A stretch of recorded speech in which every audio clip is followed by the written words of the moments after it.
এটা হলো আমাদের মন্দারমণি ব্লগ। মন্দারমণি ব্লগটা ছিল আমাদের ডে 2। এটা আমরা পৌঁছে গেছি আমাদের রিসর্টে। আমাদের রিসর্টের লুকটা সমস্ত জিনিসটাই তোমাদের সাথে শেয়ার করা হলো। তোমরা গোটা ভিডিওটা ভালোভাবে দেখতে থাকো। সমস্ত ভিডিওটাতে সমস্ত ইনফরমেশান আছে, আমরা কোথায় থেকেছি, কীভাবে থেকেছি। আর এটা হলো দীঘা সি বিচের যে জলটা আসে আর কি মন্দারমণিতে, এটা হোটেলের সাথেই অ্যাটাচ থাকে। তোমরা যে কোনো হোটেল নাও, সেখানে না কী হয়, তোমরা হোটেলের বাইরে মানে হোটেলের পেছনে গিয়ে দেখো, এটা হচ্ছে পেছনে।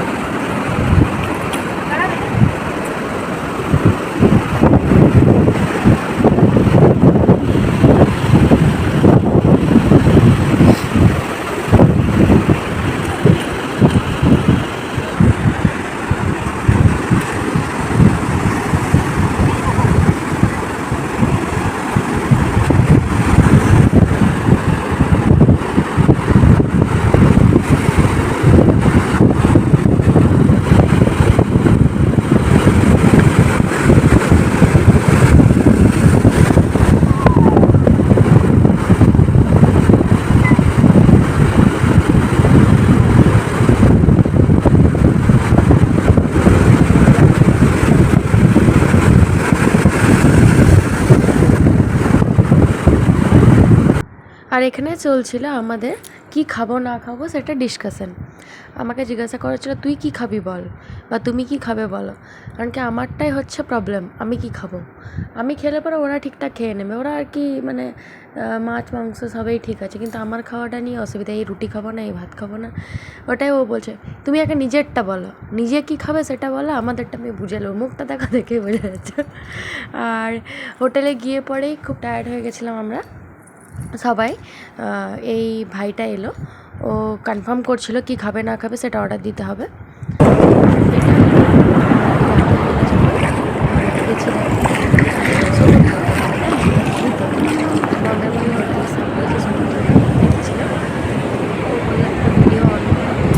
দেখা যায় না, দেখো রাতের বেলা খুব সুন্দর লাগছিল, এত সুন্দর হাওয়া দিচ্ছিল। সত্যি তোমরা যদি চাও বাইরে কোথাও ঘুরে আসতে তো দীঘাটা যেতে পারো।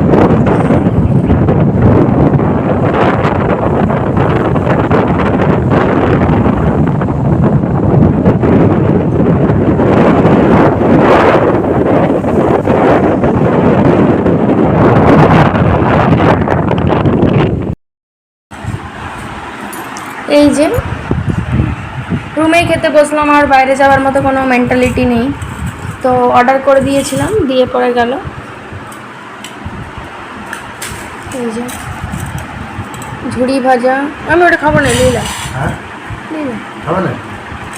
দু চারটা রেখে দাও, লীলা। এই যে ডিমের কারি, ভালোই বানিয়েছে দেখে মনে হচ্ছে। 4 প্লেট অর্ডার করেছিলাম ডিমের কারি আমরা। ডাল, পোস্ত, কই পোস্ত, ওইটা পোস্ত, আমি পানির টানির অন্য কিছু ভাবলাম, বুঝতে পারছিলাম না কী জিনিস। মানে এখানে কি প্যাকেজিংটা খুব ভালো, হোটেলের নাম্বার সব কিছু দিয়ে দেবো, হ্যাঁ দেখতে পারো তোমরা। বাই। এই যে চা খেয়ে নিচ্ছি, আজকে আমাদের লাস্ট ডে ইন মন্দারমণি, আজ বাড়ি যাব।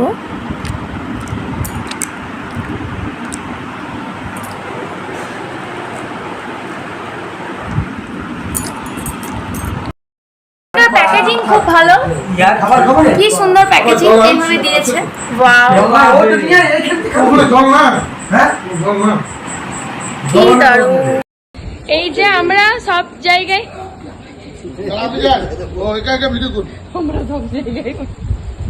এটা আমাদের হোটেলটা, আর এটা আমাদের রিসর্টটা। এইদিকে ঝাউ গাছ আছে, ঝাউ গাছের কথা বলছিলাম, ওইদিকে সমুদ্র আছে, এদিকে এদিকে গপু আছে। গপু যাবি এখন চান করতে? এখন যাস না, ঠান্ডা লেগে যাবে। যে ভিডিওগুলো একদমই ভোলা যাচ্ছিল না, এই ভিডিওটা আগের পার্টে মিস হয়ে গেছিলো। এটা হলো আমাদের হার্ট আঁকার ভিডিও। তা আমি ওকে দিল আঁকতে বললাম যে আমি দিল আঁকছি, তুমি আঁকো, যেহেতু সবাইকে দেখতাম ছোটো থেকে। তো ও কী করছিল, অনেকটা বড় দিল এঁকেছিল, আর মাঝে একটা দাগ দিয়ে হার্টটা কেটেও ছিল। তো ওটাই করছিল, আমি অনেকক্ষণ ধরে বুঝতে পারছিলাম যে ও কী করছে, কী আঁকছে এতক্ষণ ধরে। তো অত বড় দিল আঁকলো, আর তার মাঝে হার্টটা কাটছিল। আর এখানে আমাদের ঘোড়াতে চাপাটা কমপ্লিট হয়ে গেছিলো। আর নামতে পারছিলাম না। আমি খুব ভয় করছিলাম, আমার খুব ভয় লাগছিল। এটা ফার্স্ট টাইম ছিল, আমার মনে হচ্ছিলো না বারবার যে ঘোড়া থেকে পড়েই যাব, আর না হলে ঘোড়াটা রেগে গেছে। ও যখন চাপলো, ও ধরো এতটা ভারী, ও চাপার পর না ঘোড়াটা পরে হিলে গেছিলো। তা আমি ওকে বলছি, দেখো তুমি এমনি করো না, তুমি নেমে যাও, তুমি চাপলে তো ঘোড়াটা না রেগে যাচ্ছে। মানে ঘোড়াটা একটু এধার ওধার তাকালো, বুঝলে, হিলে বসলো দেখো। আর আমি ভাবছি ও রেগে গেছে, তুমি নামো, আমি চাপবো না, আমার দরকার নেই, ফটো তুলে নেমে যাও। খুব ভয় লাগছিলো এই জায়গাটা। দেখো এখানে যদি একবার পড়ে যায় না তো অবস্থা একদম ঢিলা হয়ে যাবে। তাই এখানে দেখো মুখটা দেখেই বোঝা যাচ্ছে বেশি ঢং মারা যাবে না এই জায়গাটায়। আর এটা ছিল দীঘা পার্টটা। হ্যাঁ, দীঘার কিছু পার্ট যেগুলো একদমই মিস করছি, যেগুলো একদমই এই ভিডিওর সাথে অ্যাড না করলেই নয়। এটা ছিল আমাদের ওখানকার একটা স্লোমো করেছিলাম, তো এটা সমুদ্র পাড়ে। এই ভিডিওগুলো থাকলে সারা জীবন থেকে যাবে, সারা জীবন দেখতে পারবো। কি ভালোই না লাগে বলো পরে দেখতে। আর আশা করি যারা দেখছো তাদেরও ভালো লাগে তো, তাই না? আর আমাদের স্টোরিগুলো কেমন লাগছে তোমাদের দেখতে তোমরা অবশ্যই জানিও। আমাদের তাহলে আরও পরে ভিডিও করতে ভালো লাগবে।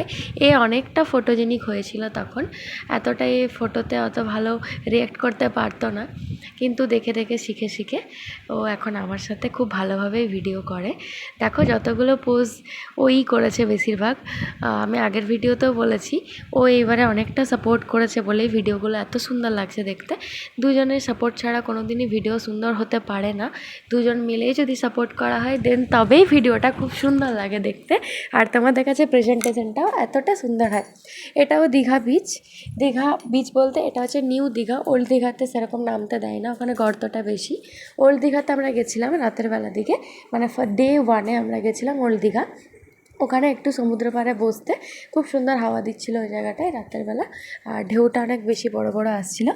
আর ওখানে কিছু কেনাকাটা খাওয়ার জন্য ওই জায়গাটাতে ছিলাম। তো ওখানে হাওয়াটার জায়গাতে বসতে না বসতেই রাত হয়ে আসলো, আর সবারই মাথা পা ব্যথা করছিল। তো কিছু আর কিছু করার ছিল না। তো তখন আমরা আবার হোটেলে ফিরে গেলাম, দেন খাবার খেলাম, তারপর শুয়ে পড়লাম, যেহেতু পরের দিন মন্দারমণি ব্লগে যাব বলে। আমরা খুব ভালোভাবে ট্রিপটা এনজয় করেছি। তোমাদের কেমন লাগছে জানিও। বাই।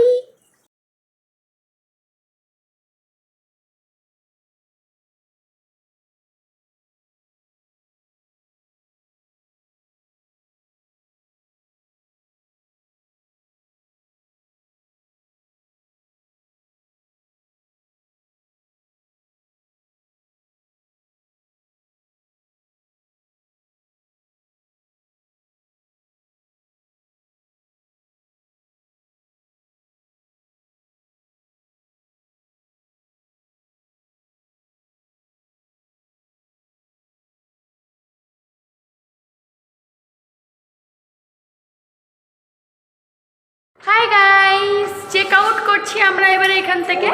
এটা দীঘার ফার্স্ট হোটেল ছিল, অ্যান্ড এটা বেস্ট হোটেল ইন দীঘা। দেখাবো টাকার মানে আমাদের যত টাকা নিয়েছে, কত কি লেগেছে, কিভাবে এসেছি, সমস্তটাই তোমাদের সাথে শেয়ার করব। আর রিসেপশনে যাই, দেন দেখাচ্ছি। আর এখান থেকে আমরা যাচ্ছি মন্দারমণি। ওখানেও কোন হোটেলটা বেস্ট, বা তোমরা দীঘা থেকে এসে পরে অবশ্যই মন্দারমণি যাবেই। তো উদয়পুর না যেয়ে মন্দারমণি যেতেই পারো, ওখানে একটা আলাদাই মজা আছে রিসর্ট বুকিং করে পরে। ওটার কি প্রাইস বগেরা সব আমি তোমাদের সাথে শেয়ার করব। তখন তো বাই। এটা হলো সেই হোটেলটা যেটায় আমরা ছিলাম। এই যে দেখো, এটা এই সাইড দিয়ে এসেছিলাম। লোকেশনটা পুরো দেখাবো যাবার টাইমে। এটা বেস্ট হোটেল ইন দীঘা, কম দামের মধ্যে সুইমিং পুল, তার সাথে যে সমস্ত আমাদের কোয়ারিগুলো দরকার সেই সমস্ত কিছুই ছিল। কিছু না চেয়েই সব হোটেলে চাইতো এই ঢাকা দাও, জল দাও, তেল দাও, এখানে কিন্তু সমস্তটাই দেওয়া ছিল। এই যে গার্ড কাকু, দেখো এখানে ফটো তোলার জন্য খুব ভালো সিনারি আছে। এই যে আমরা ইন করছি,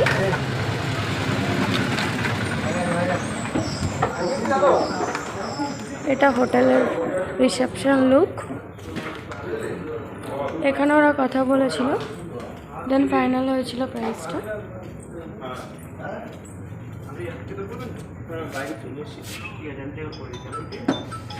চেক আউট টাইম 12টা। এই যে রিসেপশন, এখানে এসে কথা বলতে পারো। আর এদিক থেকে যেয়ে পরে লিফটও আছে, ওখানে তোমরা যেয়ে পরে রুমগুলো সিলেক্ট করতে পারো। আর এখানে আমাদের আধার কার্ডের ইয়েটা লেগেছিল, প্যান কার্ড কোনো কাজে লাগে না, লাইসেন্স হয় না, প্যান কার্ড বাদ দিয়ে একটা ডকুমেন্ট সবাইকে আনতে হবে, মানে কাপল হলে তো মানে ওয়াইফ নিয়ে আসলো না সেরকম হলে হবে না, দুজনকেই নিয়ে আসতে হবে অবশ্যই। আর এখানকার নাম্বার আর লোকেশন সমস্তটাই আমি দিয়ে দিচ্ছি ডেসক্রিপশনে। বাই।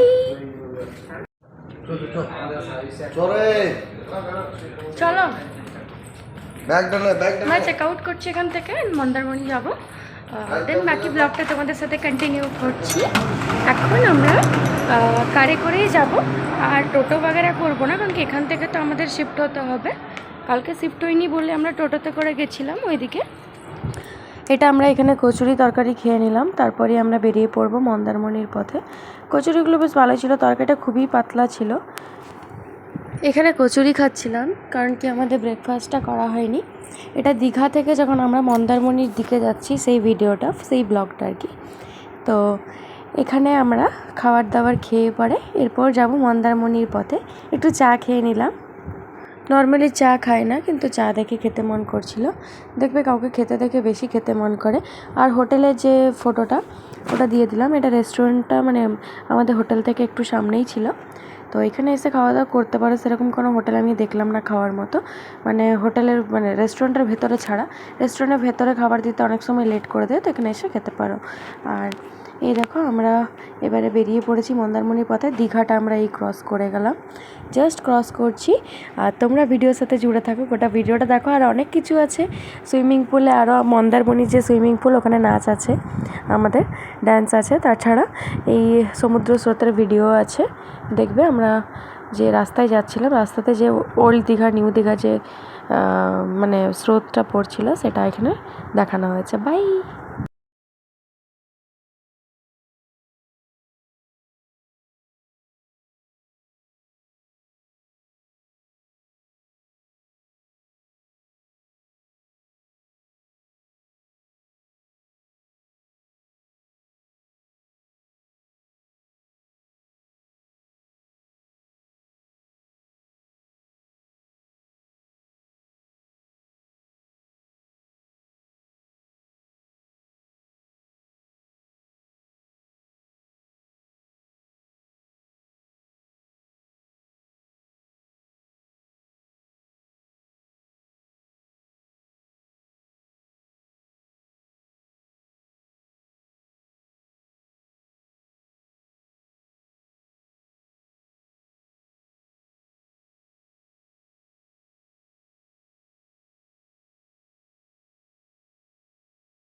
আর এটা ছিল আমরা মন্দারমণিতে, এখানে একটা দোলনা ছিল, ওই দোলনাটাতে সবাই মিলে ফটোশ্যুট করছিলাম।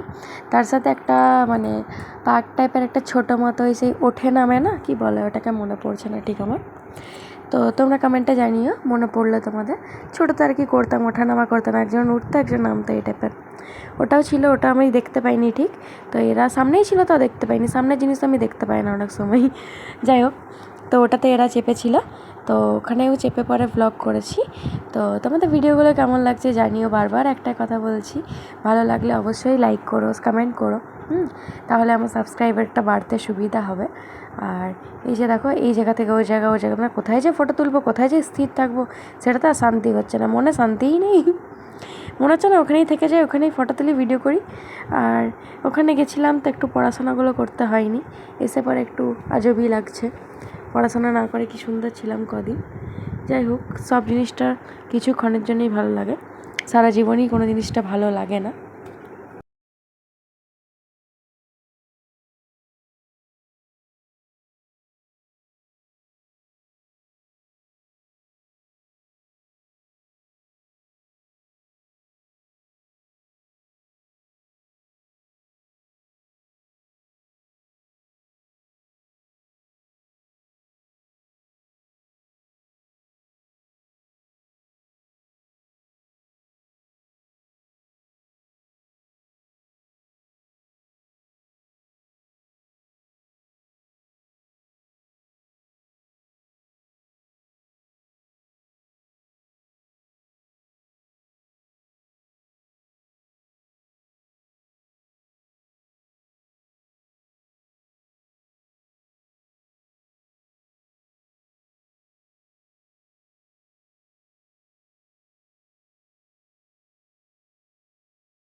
আর এখানে যা দেওয়া হচ্ছিলো ঝাউবনের ডেসক্রিপশন বাই ইয়েলো কালার গেঞ্জি। তো এই দাদাটা দ্বারা দেওয়া হচ্ছিলো। আর এখানে আমরা নাচে মতো, একটু ফটো তোলাতে মতো। এই যে আমি আর সনটা, তো খুব এনজয় করেছি, খুব খুব খুব এনজয় করেছি ব্লগটা, আর কি ব্লগটা না, ট্রিপটা। তো এরকম ভিডিও যদি আরও পেতে চাও, আরও আমাদের কোথাও যাওয়ার, ঘুরতে যাওয়ার ভিডিও দেখতে চাও, তাহলে তোমরা অবশ্যই কমেন্ট করবে। তবে আমার ভিডিও করতে ভালো লাগবে। আর না হলে ধরো তোমার দাদাও চেঁচাবে, এই এত ভিডিও করলে, এত ভিডিও করলে, আর এই তো কোথায় সাবস্ক্রাইবার, কোথায় এই, তো একটু সাপোর্ট করো। হ্যাঁ, বাই।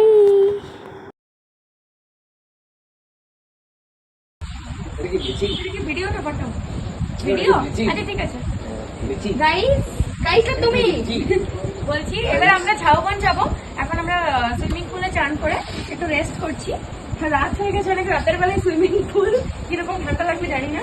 তো এখন ঝাউবন যাবো, ঝাউবনে যেয়ে পরে তোমার সাথে বাকি ব্লগটা কন্টিনিউ করবো। আর আজকে নিয়ে এসেছি গপুকে সুইমিং পুলে চান করালো।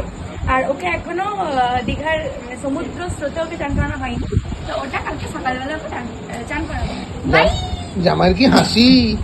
এখানে জামাগুলো মেলে দিলাম, সবাই মেলে দিয়েছে এইভাবেই। এখানে এই জায়গাটা খুব ভালো মেলার জন্য।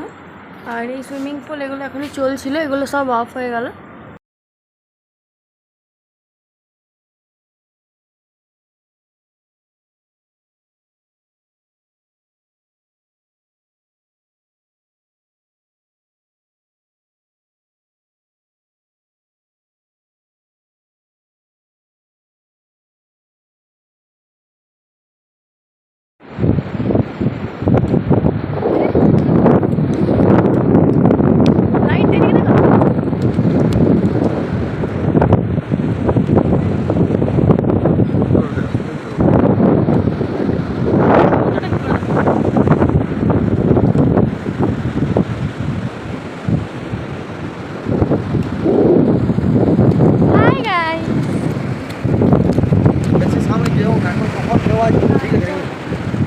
এসছি মন্দারমণি, যাবি আমাদের বাড়ি সোদপুর?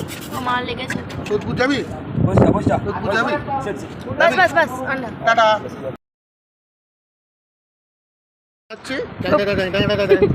গপু চান করতে যাচ্ছে ঢেবে। আমি করাতাম, কিন্তু আমি এই যে ফুল পরে আছি ওই জন্য হবে না, হাফ প্যান্ট পরে নিই এখন। এই যে সমুদ্র, চলো চলো আজ বাড়ি যাচ্ছি। আমাকে দেখে বাড়ি যাচ্ছি।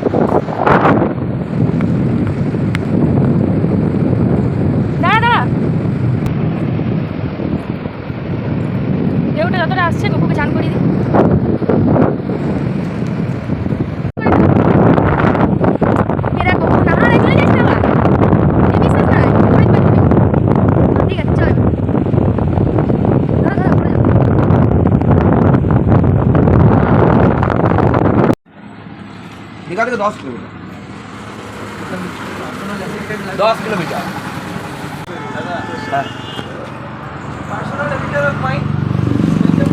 চললি যাতে তুই চললি এবার ঢুক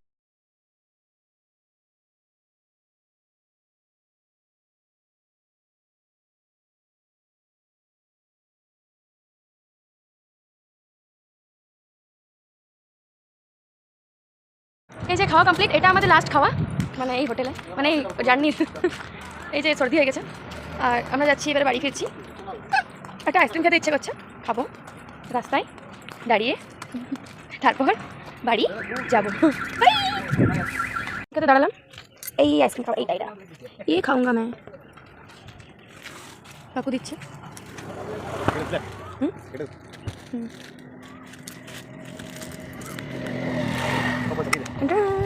আমরা এখন দাঁড়িয়েছি মাঝ রাস্তায়।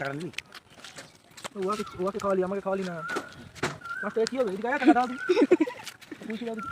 কুলফি 5 টাকা হয়ে যাবে। কি আছে? 3টে কুলফির মধ্যে কি আছে? 5 টাকা কুলফি হবে। রাজভোগ দাও দেখি। এই যে মিষ্টি কিনতে এসেছি বাড়ির জন্য। মা বললো শাশুড়ি মা যে মিষ্টি নিয়ে আসবি, আসলে বড়দিরা আসবে তো জামাই ষষ্ঠী তাই